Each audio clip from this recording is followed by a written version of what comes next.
یعنی آگے بڑھنے کے لیے ضروری بھی ہوتی ہیں، اور ظاہر ہے کہ تبدیلی انسان کو پسند بھی ہے، اچھی بھی لگتی ہے، ہر چیز اسٹیٹک چیزیں اچھی بھی نہیں لگتی.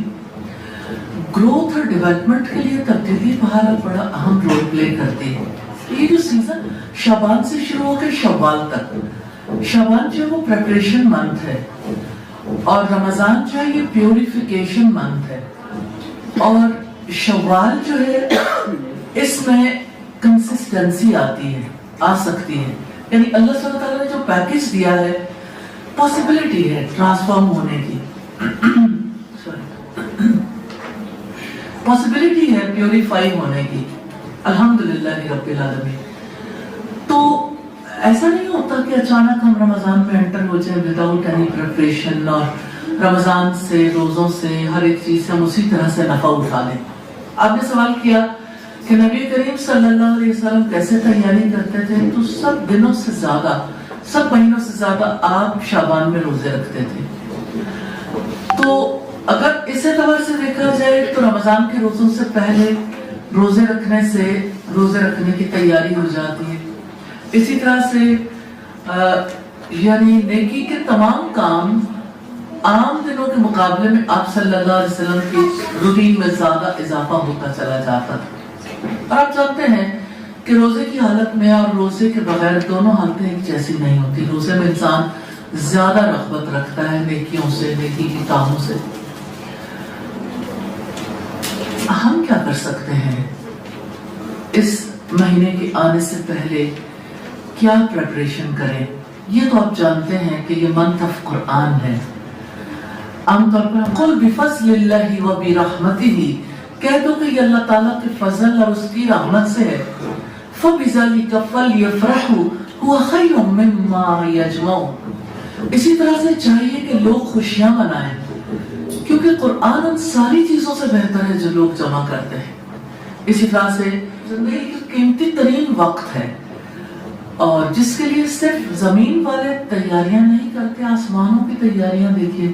اللہ کے رسول صلی اللہ علیہ وسلم نے فرمایا جب رمضان کی پہلی رات آتی ہے جنت کے دروازے کھول دیے جاتے ہیں. یو نو کہ جنت زمین پر نہیں ہے، تو چینج کہاں آئی؟